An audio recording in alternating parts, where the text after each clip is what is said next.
pode dar play aí já. É só você se mexer que ele faz. Porque ele é labirinto de casa. Mas você consegue pegar o link para ao vivo já? Tá. Vê se tem gente aí já. Produz. Olá, boa tarde, sejam muito bem-vindos e bem-vindas. Só um minutinho. Olá. Que a gente está se organizando aqui. Já está ao vivo aí também? Eu acho que aqui no Instagram do jornal ainda não tá, Caio. Não tô vendo. Só um pouquinho que a gente está entrando ao vivo no Instagram do jornal também.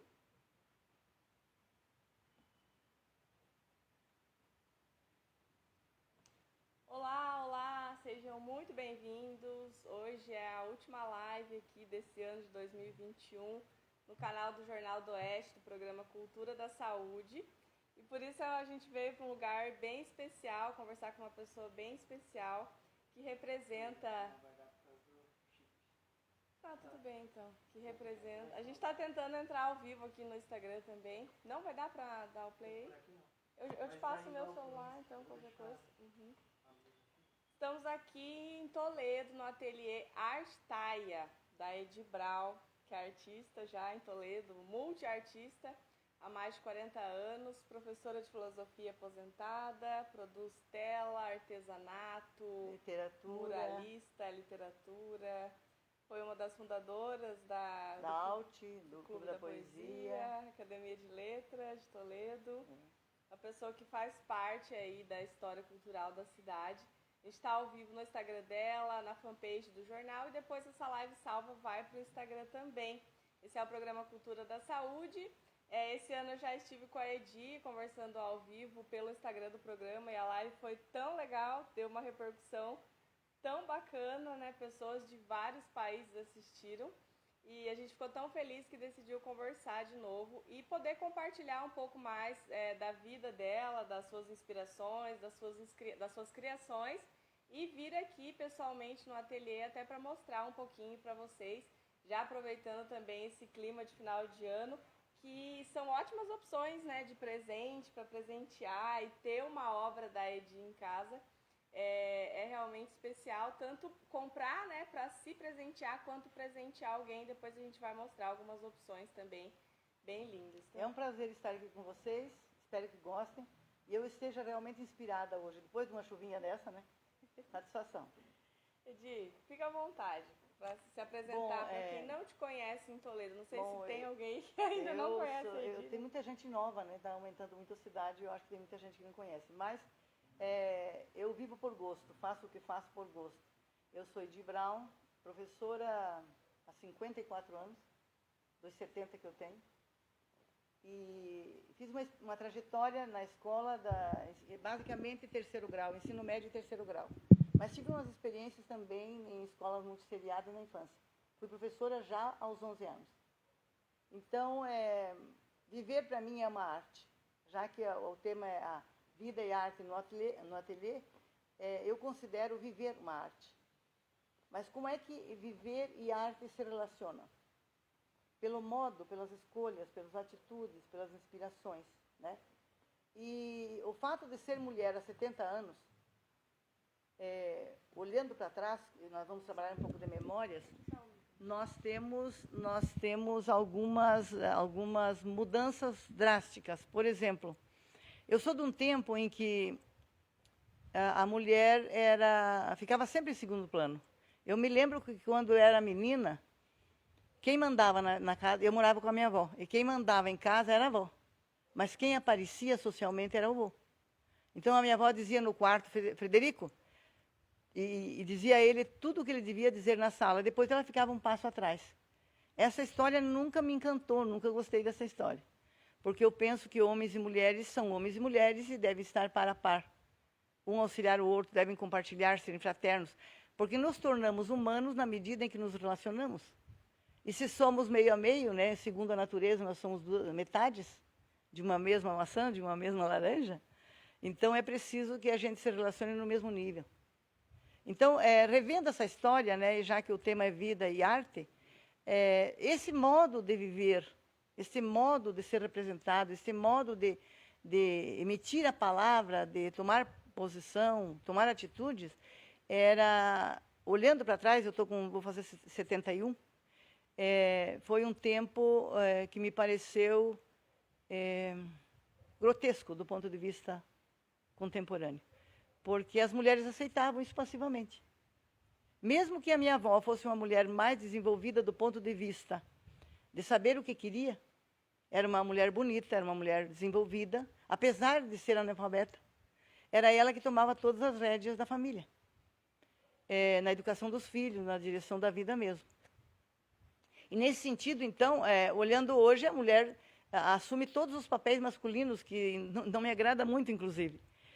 Observe que, em vez de nós nos tornarmos cada vez mais mulheres, mais independentes, mais senhoras de nós mesmos, nós estamos imitando os homens.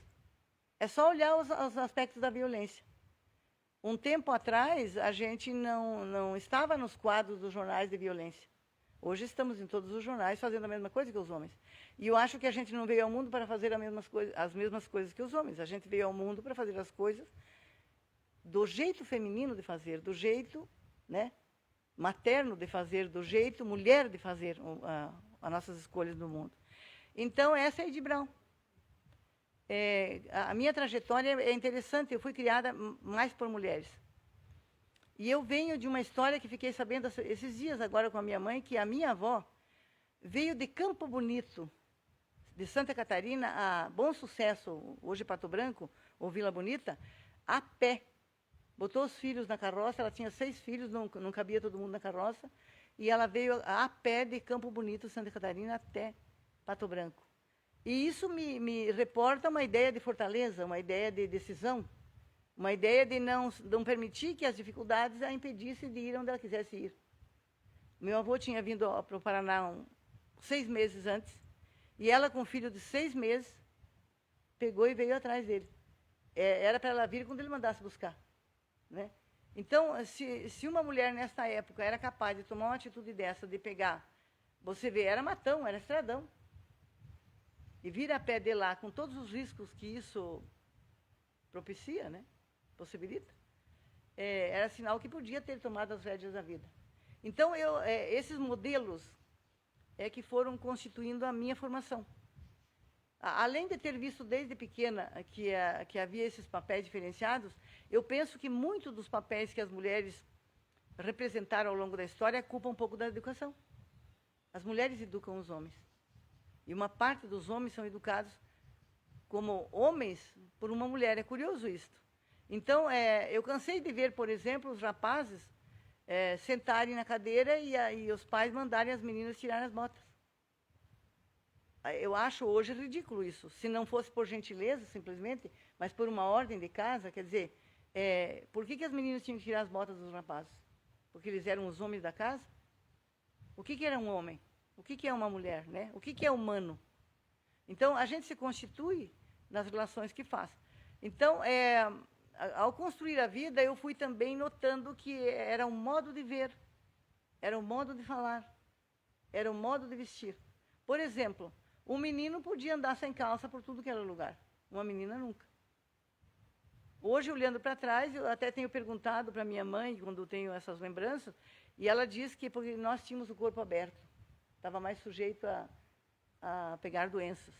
E, de verdade, não era essa a ideia. É porque a mulher era considerada, até biblicamente, como a portadora do pecado.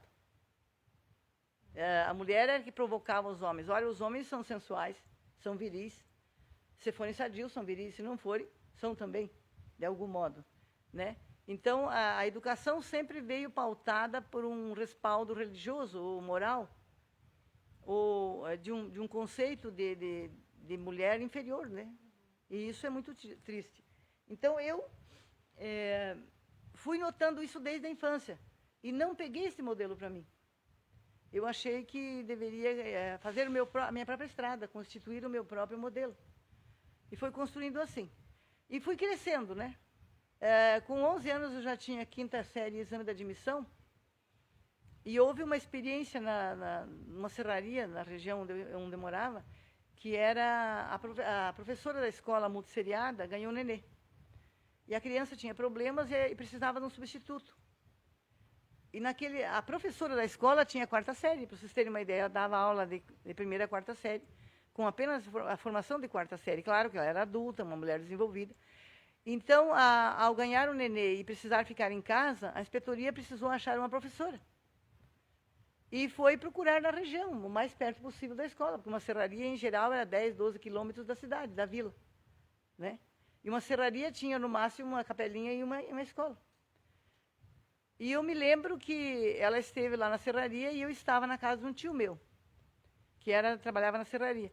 E essa inspetora foi lá e perguntou para todo mundo, olha, estou procurando uma substituta para a professora, para ficar até o fim do ano. Isso era setembro, mais ou menos. E aí meu tio falou, eu tenho uma sobrinha que é bem estudada. Quer dizer, na minha época, na década de 50, ter 5ª série era praticamente um doutorado hoje, né? Era raro ter isso. Daí o meu tio disse, se você quer que ela substitua, é só você falar com a mãe dela. E ela foi, só que ela jamais imaginou que eu tivesse 11 anos. E ao falar com a minha mãe, ela falou, tudo bem, ela é capaz de dominar essas disciplinas, esses conteúdos que a senhora tem aí. Mas o problema é o seguinte, ela é uma menina. Como é que ela vai lecionar numa escola multisseriada de alunos com mais de 12 anos, e a maioria guri? Ela não teria domínio sobre a questão disciplinar, né? E naquele tempo, vejam que era muito diferente de hoje. Daí, quando eu vi que a mulher disse, realmente, ela é muito criança.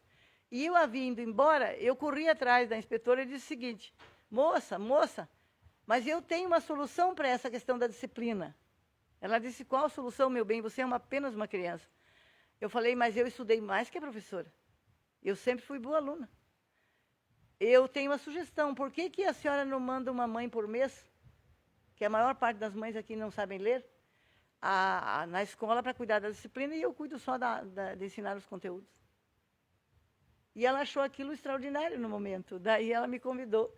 E eu dei aula de setembro a dezembro, uma escola multisseriada, sem nunca ter sido professora antes, sem qualquer pedagogia a não ser a intuição e a facilidade em falar, em expor meu pensamento. E comecei a minha trajetória feminina, com todos os dotes, as intuições e os problemas que se poderiam ter. E dei aula para 27 alunos, a maioria com mais de 12 anos. E eu tinha 11. E aí, a grata satisfação de recordar isso é o seguinte, que eu, nesse período, eu alfabetizei pelo menos 2 mães de uma serraria do interior do Paraná. Então, são histórias que demonstram a arte, a capacidade de você ver o mundo e organizá-lo de uma forma pessoal, particular, né? Que pode ser feminino ou masculino. Eu penso que o ser humano, ele oscila em lá e cá. Para entender o masculino é preciso que eu perceba como tal. E para entender o feminino é preciso que alguém se ponha no meu lugar, né? Gente, a gente estava aqui fazendo essas movimentações, estava tentando entrar ao vivo aqui no Instagram também.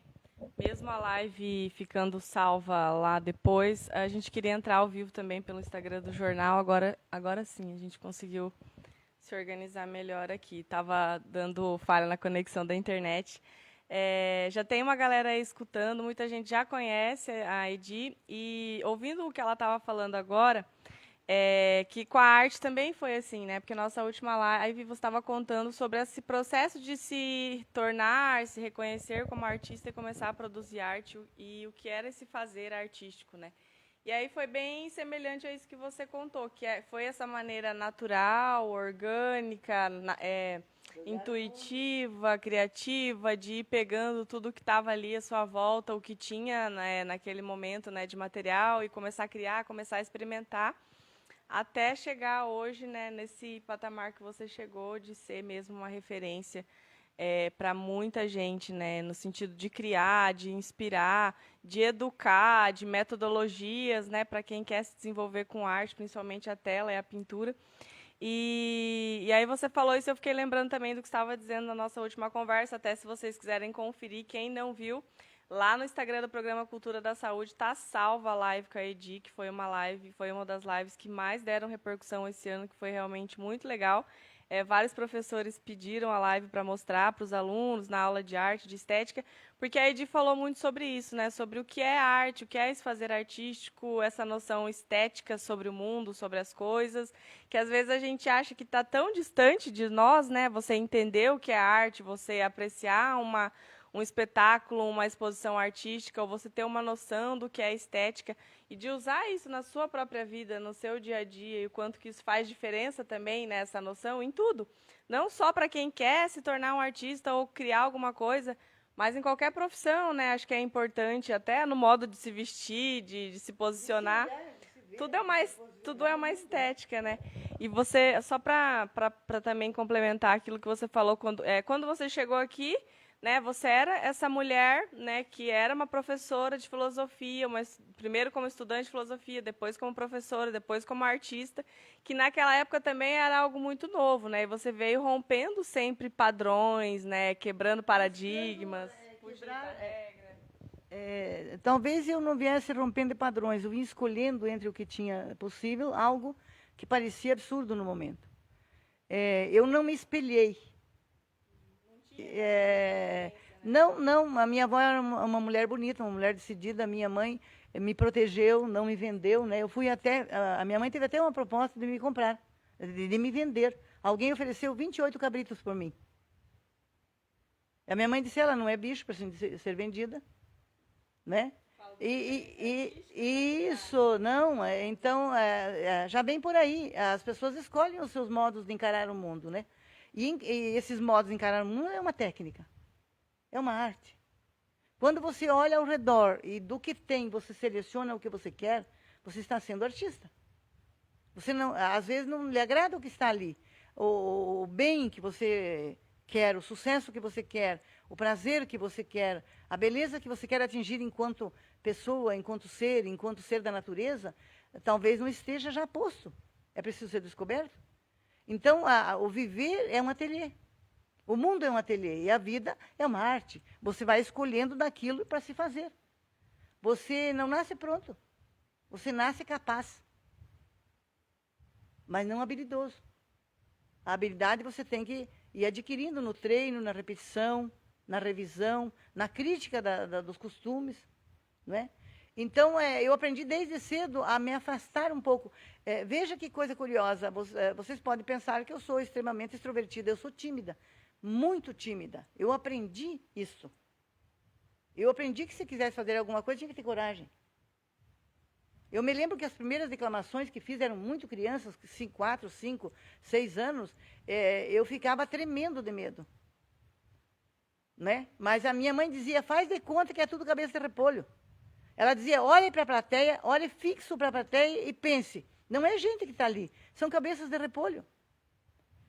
Então, na infância a gente é extremamente fantasioso. Eu olhava fixo para a plateia, eram meus professores, meus amigos, meus vizinhos, meus padrinhos que estavam lá.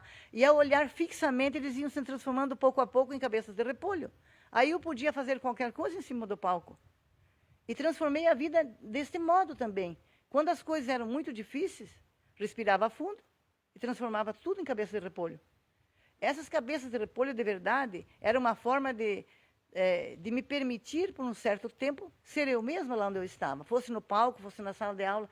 Quantas vezes eu não sabia o que responder para o meu aluno, mas eu não corri. Eu disse, não sei. Dizia não sei, e provavelmente tem alunos meus me ouvindo, e eles devem recordar-se disso. Haviam perguntas, eu não tenho todas as respostas, mas eu as procuro aonde eu vivo e para além da onde eu vivo. Aonde eu enxergo e para além daquilo que eu enxergo. Então, por isso que eu disse que viver é uma arte. Se alguém tem problemas na vida, deve dar uma olhada que passos deu. Porque cada passo, ele vai para além do que é visível. Um passo faz movimento no espaço, além da marca do chão. Uma atitude sua vai repercutir em centenas de atividades que você vai ter que assumir um dia. Um conceito seu, dito em público, se torna uma obrigação e um dever. Por exemplo, eu sou de um tempo em que na escola se declamava muito, se cantava muito. A escola até, para ser bem honesta, parecia mais feliz que hoje. Porque a escola era um recurso extraordinário para as meninas, por exemplo, que só iam na escola muito tarde. E, no máximo, ficavam 2 anos lá. Né? Então, era um espaço muito bom para se desenvolver, para se encantar. Não é? Então, olhando nessa perspectiva, por exemplo, nós temos dois universos para se desenvolver a vida, para se criar a nossa personalidade, a nossa identidade. Nós temos a natureza, no caso aqui eu sou mulher, e me admiro muito por isso. Me reconheço desde muito pequena como mulher. Nunca tive problema nenhum e nunca quis ser homem, porque sempre achei que nós temos mais habilidades que eles. Enquanto o homem faz 1 ou 2 coisas, nós fazemos 20. E eu percebi isso muito cedo. Nós somos extremamente criativas e extremamente intuitivas. E nós fazemos de uma farinha qualquer.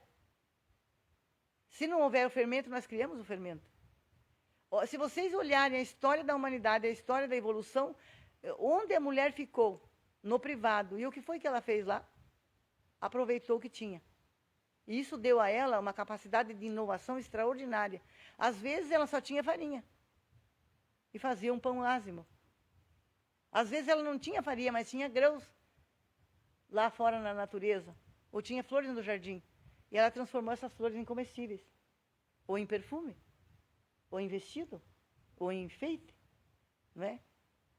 Se você olhar a história do mundo, a mulher foi escondida. Não foi lhe permitido aparecer. Porque quem escreveu, em geral, foram homens. E muitas mulheres tiveram que usar nomes de homens para escreverem suas histórias. Existem clássicos que foram escritos por mulheres, inclusive na filosofia, e que levaram o nome de homens. E você desvendando as coisas hoje, descobrindo, passando a memória limpa, você vai ver que tem muita escrita feminina aí que contribuiu muito. Na ciência, nas artes, na literatura, na construção desse homem que vocês criticam muito hoje, nós somos muito culpadas. Esse macho que vocês fizeram, em geral, é um homem construído porque vocês protegem o rapaz.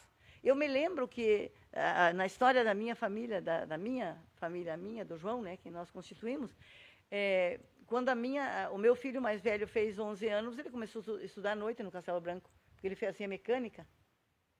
E não tinha mecânica de dia. E a gente autorizou ele ir à noite. A gente ia para o Castelo Branco também e levava ele e estudava à noite.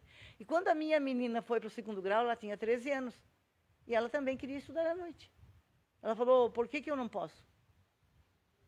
E era uma questão que foi bem colocada para nós. Falei, não é que você não possa. A gente teme que você vá. Agora eu fico me perguntando por que eu não temi que o guri fosse. Porque estar sujeito a abusos, ele também estava. Era um menino inteligente, bonito, inocente. Então, essa ideia de que mulher está mais sujeita ao abuso, que mulher é a fonte do pecado, é uma ignorância do meu ponto de vista. Mas eu mesma cometi esses erros. Aí, o que eu fiz? Respirei fundo, nos olhamos, eu e o João. Se ele pode, ela também pode, e deixamos ela ir. Só dissemos o seguinte, se alguém bater na sua bunda, ou agarrar você tem que se defender. Porque você vai estar só lá. A gente querendo que você estude de dia está tentando protegê-la.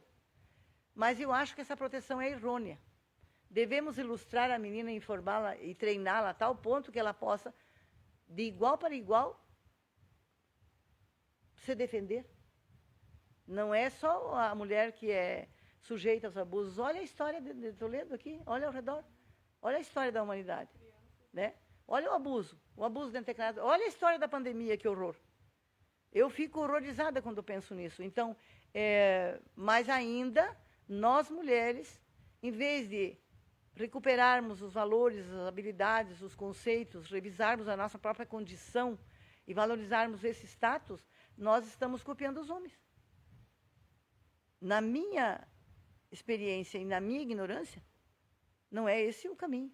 O caminho é olhar o que fizemos de acerto, melhorar o que foi acertado, nos informarmos do que está acontecendo, olharmos ao redor e para além do ao redor e criarmos novos modos de nos vermos como pessoa, como mulheres, como seres humanos. Porque se nós não fizermos, mesmo alguém me disse esses dias, não, mas a mulher não educa mais os filhos, quem educa é a escola, a rua. Porque a mulher saiu de casa e abandonou os filhos. A mulher não abandonou filho nenhum. Eu criei 3 acho que foram bem criados. Eu fiz tudo o que poderia fazer no tempo que estive em casa. Quando estive em casa, estive inteira. Quando fui para o meu trabalho, fui inteira. Eu não perdi nada ao ir para o meu trabalho, ganhei. Fiquei melhor ainda para voltar para casa e vice-versa.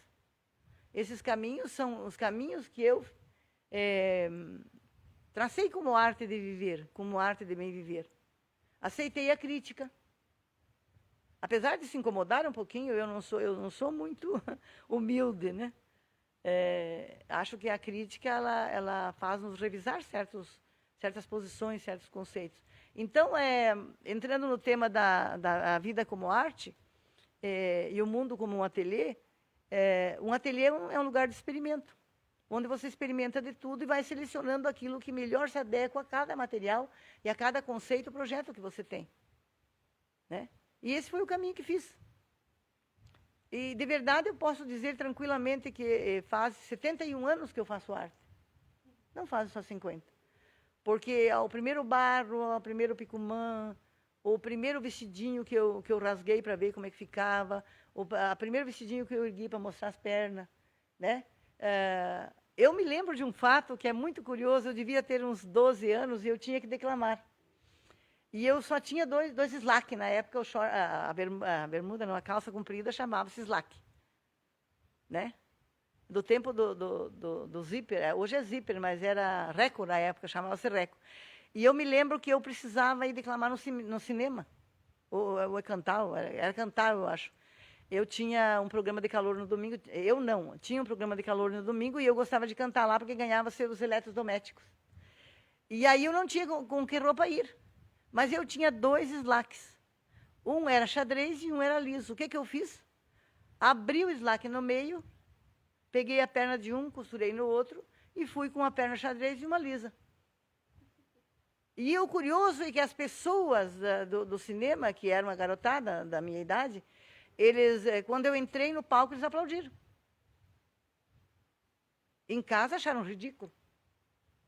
Mas o que é o ridículo senão o novo?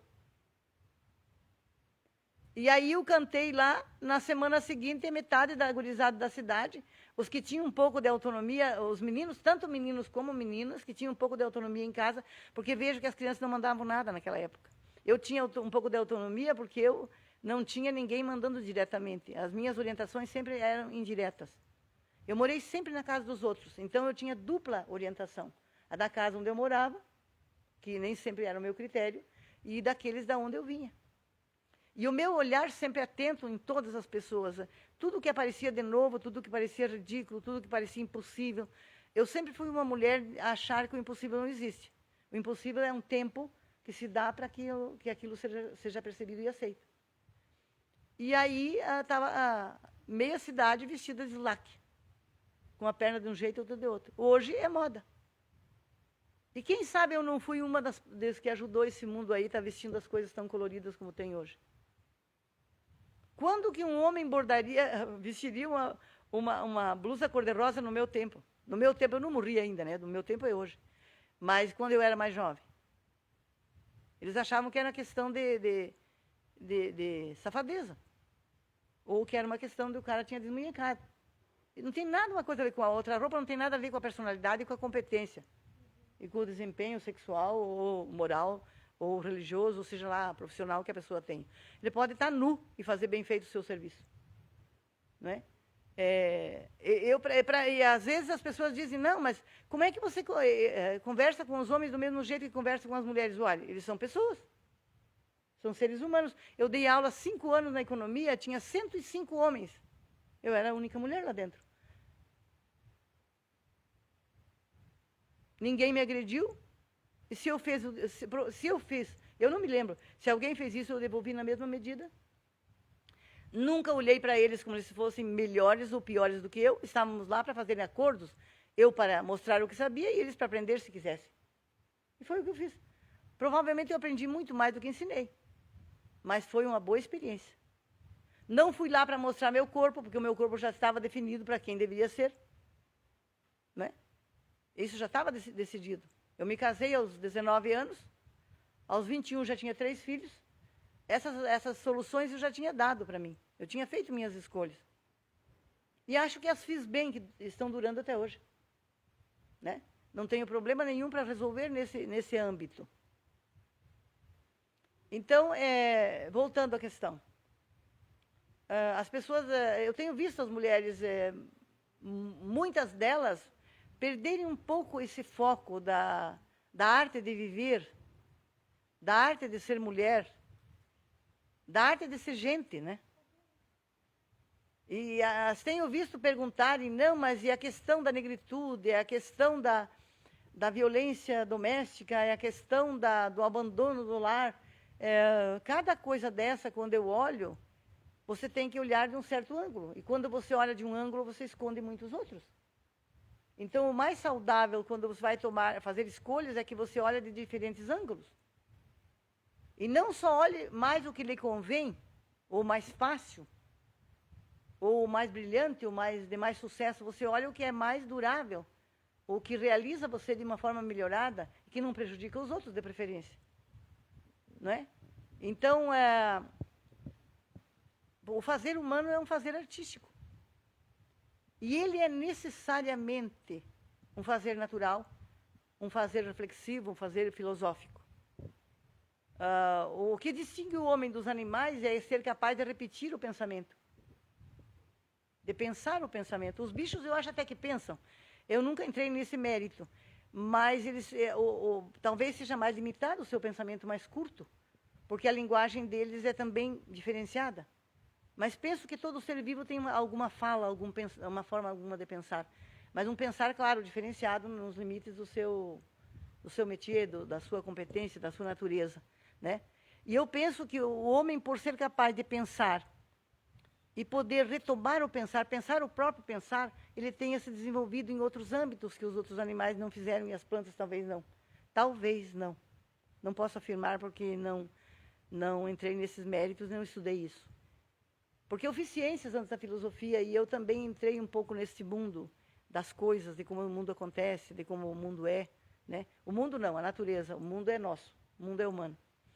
Então, olhando para essas coisas, essa possibilidade de pensar ao pensar, eu me recordo que desde muito pequena, eu via alguma coisa acontecer entre as pessoas, em geral entre as pessoas, porque era isso que mais me chamava a atenção, eu pensava de volta nisso. E muito pequeno eu ficava escolhendo qual lado eu ficaria. E às vezes eu não ficava de lado nenhum. E esse exercício me propiciou muitas possibilidades. Inclusive de pensar o impossível. Esses dias eu estava conversando com as meninas que estavam com umas amigas que estavam aqui em casa, e elas estavam pondo a questão de que o rumo que tomamos sempre é um só. Nós nos focamos numa coisa e desbravamos o mundo arrebentando tudo ali, para conseguir aquilo. Quando chegamos lá, não era o que esperávamos que fosse. E o diabo da coisa é que vamos jogando tudo fora ao redor. Por que não guardamos algumas coisas dessa procura? Veja, cientificamente falando, quando você foca na pesquisa de um vírus, por exemplo, você vai testando técnicas, métodos, líquidos, substâncias, estudando animais semelhantes ou diversos, e você vai jogando tudo fora. Mas no trajeto você descobre muita coisa que não é recuperada, que podia ter sido avançado muito no mundo se não fosse o foco tão centralizado, né? Tão particularizado. Quando a gente particulariza, o geral se perde.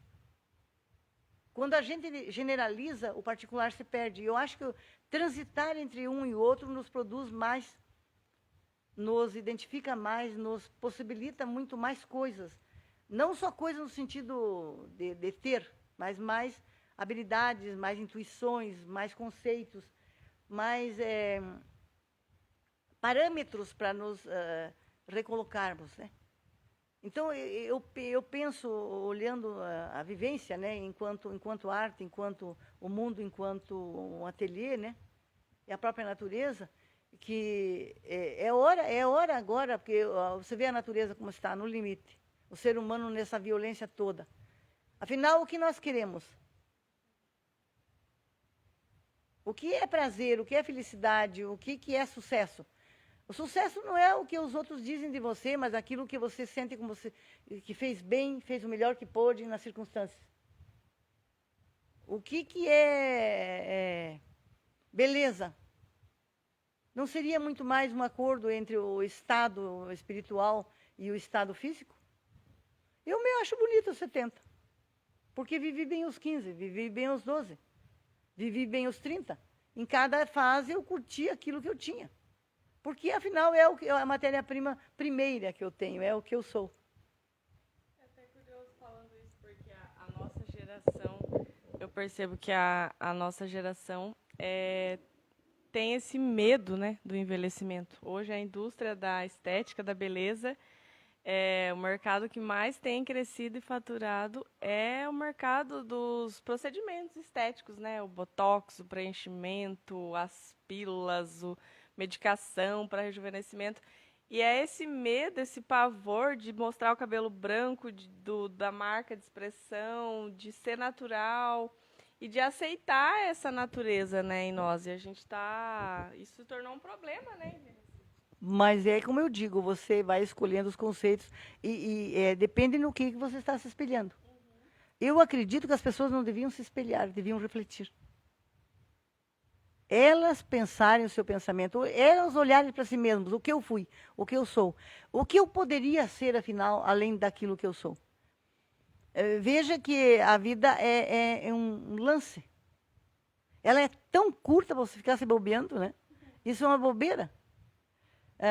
Eu não lembro quais das mulheres que passaram pela minha vida, já que eu disse que fui criado por mulheres, os maiores exemplos da minha vida foram elas, e os modelos também, apesar de não tê-las seguido diretamente.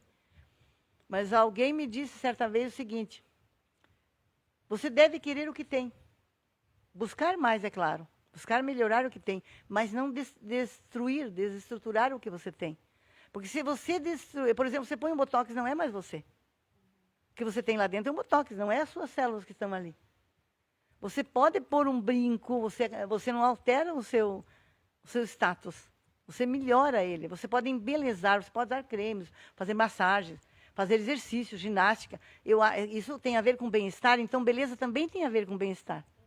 Eu vejo gente muito feia do ponto de vista estrutural e muito linda do ponto de vista psicológico, intelectual, né? Humano. Eu já vi gente deficiente de tudo. E de alma ser belíssima. Então, não está na hora da mulherada dar uma olhada nessas coisas?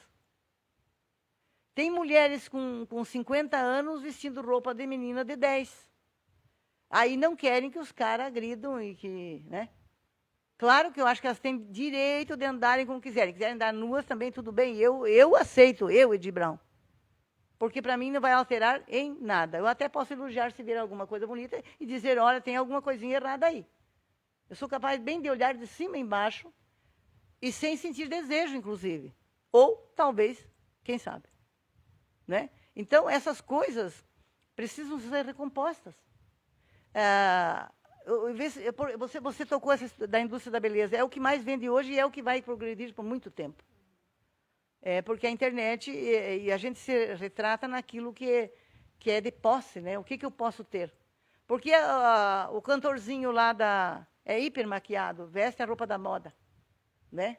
Eles vendem isso. Eles não vendem o canto, porque tem canções aí que são horríveis e vendem.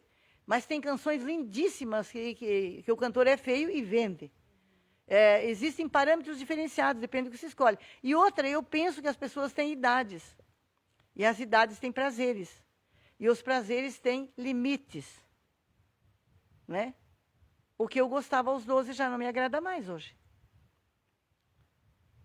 Eu adorava uma roupa colorida. Hoje eu acho que o tom sobre tom faz um bem danado. Não é? Uma vez eu achava que me empetecar e andar de salto era muito lindo. O primeiro salto que eu ganhei, a primeira saída na segunda quadra, eu arranquei o salto, de tão cavalo que era. Quer dizer, o modo de andar, a gente não era educada para saber andar. Por exemplo, por que não educar uma menina para andar com elegância, em vez de tirar a roupa dela? Por que não ensinar ela a ver os valores que são do seu tempo, da sua idade? Deixa uma criança ser criança, deixa ela ser inocente. Ela vai se desenvolver, ela vai atender a esse apelo sensual quando ela chegar na idade. Não vamos erotizar as meninas. Nós não estamos vendendo elas. Ou vocês estão vendendo as filhas? Eu nunca fiz isso com a minha.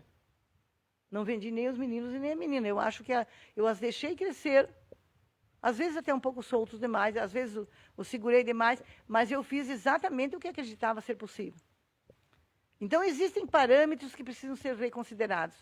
Aí você pode me dizer mais, e a moral? A moral, eu tenho uma distinção bem clara na minha cabeça, que é construção minha, não é culpa de ninguém, que a moral, para mim, tem a ver com a questão religiosa, por causa da questão sensual. Para controlar mais a virilidade e a sensualidade feminina, se usa a moral como categoria de análise para o comportamento feminino, para o comportamento sensual. E a ética para um comportamento social, humano. A ética tem muito mais a ver com honestidade, não com sensualidade. Então, eu distingo a moral da ética. Elas podem até, em alguns momentos, coincidirem, porque ambas são humanas, são construções humanas. Mas a moral é muito útil, se ela for adequadamente usada. Não para esconder comportamentos, não para punir comportamentos, mas para situar o sujeito no seu métier. Por exemplo, eu não acho legal ou adequado usar uma roupa hiperdegotada e um vestido muito curto para ir na igreja. Por que não acho? Porque lá eu vou para rezar, não vou para mostrar nada. Né? Eu vou lá para fazer um encontro com Deus, que eu posso fazer em qualquer lugar, inclusive. Acho adequado, não acho adequado pôr uma burca para ir na piscina. Então, a própria arte, ela estabelece critérios que você pode ir adequando, mas você tem que se informar por isso, você tem que pensar nisso, você tem que refletir a respeito do que você quer, como é que você quer, aquilo que se adequa aos valores que você quer construir. Copiar, reproduzir, é pobreza de espírito, na minha ignorância. A moda, ela é mercadoria. O ser humano não é.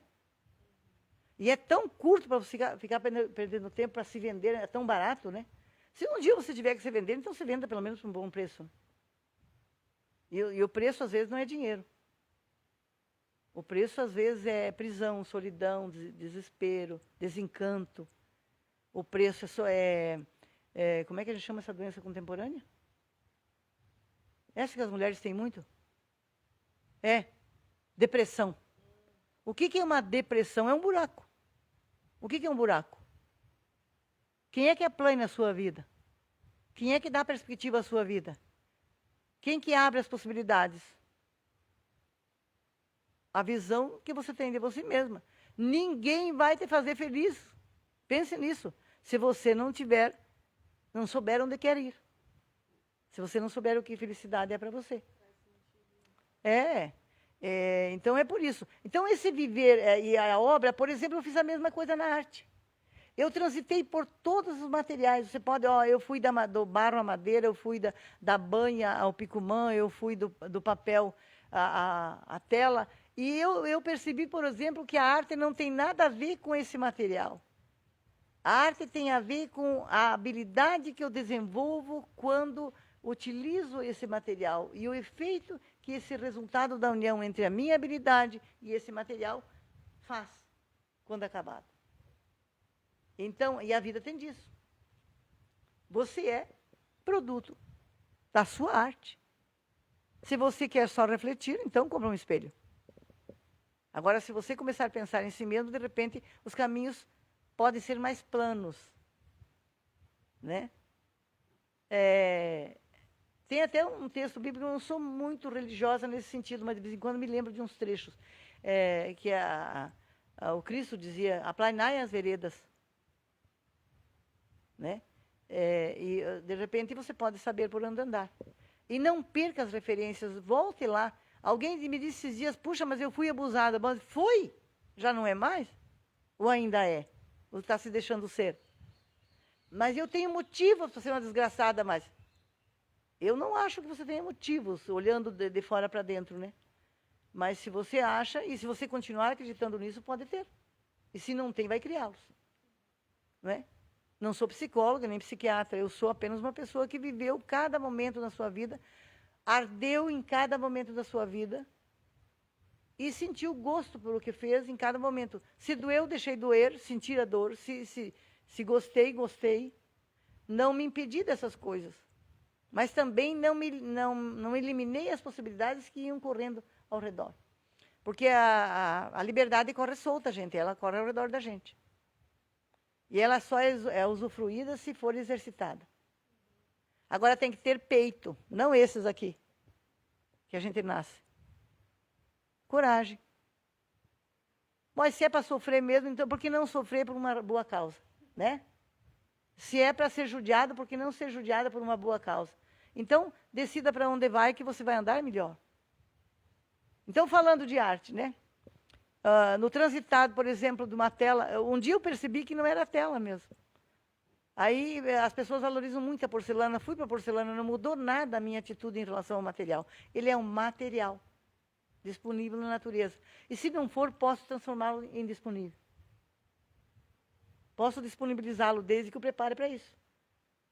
Qualquer material, inclusive os cosméticos estudam muito as emoções, os sentimentos, essas habilidades humanas para poder comprar a gente, ludibriar o nosso senso. Porque um perfume é melhor que o outro? Um perfume é um perfume. A minha avó guardava flores de rosa na água, com açúcar. As pétalas de rosa no açúcar. E depois ela usava essa água para se refrescar. Ela usava para roupa. E ela sempre penteava o cabelo de uma forma bem cuidada, porque ela não gostava muito do crespo, o cabelo dela era levemente crespo. Então, ela sempre estava cuidando do seu cabelo. Eu nunca vi a minha avó, da minha infância até a morte dela, que ela não se preocupasse com o pó de arroz. Porque minha avó é do tempo do pó de arroz. Ela morreu com 103 anos e ela sempre se preocupou em estar com o lenço bem ajeitado, o vestido bem arrumado, limpa, se vestindo de acordo com a circunstância e com o pó de arroz. E isso é um exemplo de beleza maravilhoso. Combinava o modo que ela entendia o mundo com as atitudes dela e como ela se arrumava. E nunca foi feia. Edi, a gente vai... Daqui uns 15 minutos nós vamos ter que encerrar a live. E quero agradecer a todo mundo que está acompanhando aqui, que está até agora. Sempre bom ouvir, conversar. A gente poderia passar horas aqui falando sobre vários assuntos. Mas só para a gente fechar, então, depois a gente vai fazer alguns registros aqui também dos materiais para mostrar para vocês, para postar nos canais da Edi, no meu, do Instagram do Programa Cultura da Saúde, do Jornal do Oeste também. Quem não está seguindo ainda o Insta da Edi, segue lá. Segue o Instagram do Programa Cultura da Saúde, os canais aqui do Jornal do Oeste. Ano que vem a gente vai voltar com uma programação diferenciada, trazendo ainda mais conteúdo, sempre trazendo questões mesmo para dialogar, né, novas perspectivas, outras maneiras de olhar para aquilo que nos atravessa, né, enquanto mulheres, artistas, pensadoras, produtoras de conteúdo, e usar a internet justamente para isso, porque, como a Edi pontuou aqui em vários momentos, né, da fala dela, de conseguir criar mesmo a maneira de ser e buscar referências e buscar refletir por si próprio, né? E acho que esse é um dos meus principais objetivos também com esse programa, porque nas mídias sociais, né, na grande massa, o que não falta é informação e conteúdo, né? Mas e o que é que está sendo referência para você, né? Quem é que você está seguindo? Em quem é que você está se inspirando? Né? Que tipo de produto, que tipo de conteúdo, que tipo de influenciadora, né? Que tipo de coisa que está realmente te ajudando a te empoderar, a te tornar uma pessoa mais livre, mais crítica, mais inteligente, mais interessante, né? Mais criativa, mais realmente saudável e feliz? Ou você está só se aprisionando ainda mais, buscando seguir modelos, né, padrões de comportamento, de coisas que são impostas para nós, né, na televisão, no cinema, na música, de todo tempo pessoas ditando, e homens principalmente, né, ditando o que nós temos que fazer, como nós temos que se vestir, como nós temos que pensar. e tudo mais. Então, isso tudo é muito interessante, poder falar sobre isso. Deixa a sua contribuição, comenta aí, é um tema que vocês gostariam de ver aqui no programa também. E aí, para fechar, a Edi vai falar um pouquinho como que é a rotina dela aqui no ateliê, se ela está com algum projeto novo, expectativas aí para ano que vem. E aí a gente vai encerrando. Bom, eu tenho uma porção de projetos. Um deles é desenvolver um trabalho com casca de ovo em cima dos MDFs. Fazer paisagens com essa técnica, que é muito antiga, e eu acho que ela é tão gratuita, e todo mundo tem um material tão barato que a gente poderia desenvolver as habilidades das crianças, dos jovens, das pessoas. E, além de ser uma arte para ser olhada e adquirida, ela também é uma arte que desenvolve e não custa nada. Não é? E também, se um dia vocês quiserem conversar sobre algum assunto, sugiram. Se quiserem me encontrar, é só vir aqui no meu ateliê. A gente trabalha sempre à tarde, né, das 14 às 18 horas, e assim, horário marcado até em outros horários. Faço oficinas, faço workshops aqui. É só vocês escolherem um assunto ou qual a arte que querem desenvolver. A gente pode fazer um calendário e vir trabalhar aqui. Vai ser um prazer para mim. Espero que o que temos colocado aqui tenha servido, seja útil para alguma coisa. Mas eu posso dizer que você, sendo você mesmo, o resultado é melhor. Quando chegar a hora de ir, você não vai sofrer muito. Porque você vai ter vivido o suficiente para ser feliz também naquele momento. Né? A gente não dura para sempre. Então é bom aproveitar cada momento. E eu quero me despedir, já que, aliás, além da proposta da casca de ovo, também tem outros projetos. Né? Passei um catálogo das minhas obras, uma retrospectiva. Também fazer lives com técnicas diferenciadas, curtas, para que todo mundo possa ter acesso. Pretendo fazer rodas de debates, conversas com pessoas. Não precisam ser mulheres, mas falar sobre a mulher. Né? Eu não sou exemplo para ninguém. Eu sou exatamente o que eu construí para mim. Mas se isso te serve, faça bom proveito. E a despedida é com uma poesia minha, que encontrei aqui, ela é de 2012. Vou ler aqui. Eu seguro, obrigada. Acordei cedo para os dilemas de pertença. Ter um nome, ter afeto, ter família. Nem nome, nem família, eu tive afeto. Este nunca foi de segunda. Às vezes foi desculpa, outras aconchego. Noutras foi um sapato, que não chegou. Mistura que não falhou, de um bolo de aniversário. O viver me pareceu sempre um rolo que se desfia no estilo. Estou gravando aqui essa poesia. Então, obrigada pela delicadeza de nos acompanharem. E um bom fim de ano, Deus os abençoe.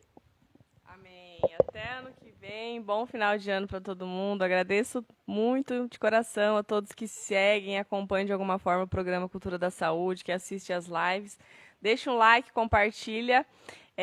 Boas reflexões aí para vocês nesse final de ano, que a gente possa começar 2022 com um espírito mais renovado, mais renovar as nossas esperanças, né? Depois, ainda estamos em pandemia, né? Mas que a gente possa renovar um pouco essa força interior e essa esperança e viver, né? Porque se sobrevivemos, se estamos aqui, precisamos enfrentar e seguir adiante e fazer a vida valer a pena mesmo. Os heróis são a gente que escolhe, a gente que cria. Mesmo em meio a tantas dificuldades, tanta dor, tanto sofrimento, né? Tanta desigualdade, a gente tem que viver, né? E é isso. Então, bom final de ano e até a próxima.